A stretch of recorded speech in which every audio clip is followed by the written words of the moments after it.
નમસ્કાર ખેડૂત મિત્રો, આજે વરી પાછા આપણે એક નવો વિડીયો લઈને આવી પહોંચ્યા છીએ અને આ વખતે આપણે જીરા માટે છે કે જીરાની અંદર આપણે જ્યારે ઝાકળ આવે, ઝાકળ એટલે કે ઠાર આવે એટલે શું કરવું જોઈએ, આપણી વરિયાળી ખોટી પડી ન જવી જોઈએ, બરોબર છે ખેડૂત મિત્રો।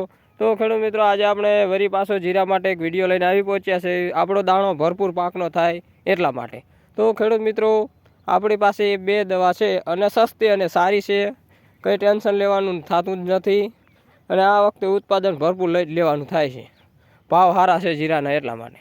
તો ખેડૂત મિત્રો, તમે આ જીરું જુઓ, આ મારું જીરું છે અને આ જીરાના તમે દાણા જુઓ, ભરપૂર પાકના થઈ ગયા, તમે જુઓ, આ તમે દેખાય છે ખેડૂત મિત્રો, આ બબ્બે માળ કમ્પ્લેટ પકવાડ દીધા છે આપણે। અને ખેડૂત મિત્રો, આપણી પાસે એ દવા છે અને એ દવા વિશે આપણે અત્યારે જાણીએ કે કઈ કઈ દવા છે। તો ખેડૂત મિત્રો, એ દવા છે આપણી પાસે, એક છે દાયથન અને સલ્ફર છે 80%। આ બંનેનો છંટકાવ કરી દેવાનો, એટલે ખેડૂત મિત્રો આપણી જીરાની અંદર જ્યારે ઠાળ આવે ત્યારે આપણી વરિયાળી ખોટી ન પડી જાય અને કાળિયાનો ઘા ન લાગે। એટલે પહેલાં તમારે તો ગેલેલિયો જ મારી દેવાનો છે, પછી 10 દિવસ થાય એટલે આપણે આ રાઉન્ડ ઠોક દેવાનો, બરાબર છે। અને તમે ગેલેલિયો મારી દીધો હોય તો કોઈને પૂછ્યા વગર આ સલ્ફર અને દાયથનનો રાઉન્ડ મારી દેવાનો, આ તમે જુઓ, અને આપણે આ સલ્ફર જો 80% લખ્યું છે।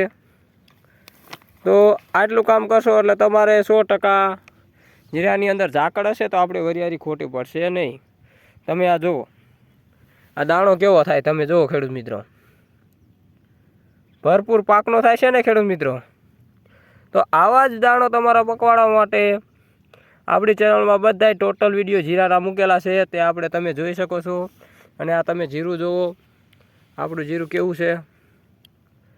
તો મિત્રો, તમને જો અમારો વિડીયો સારો લાગ્યો હોય તો લાઈક કરજો, શેર કરજો અને સબસ્ક્રાઈબ કરવાનું ના ભૂલતા।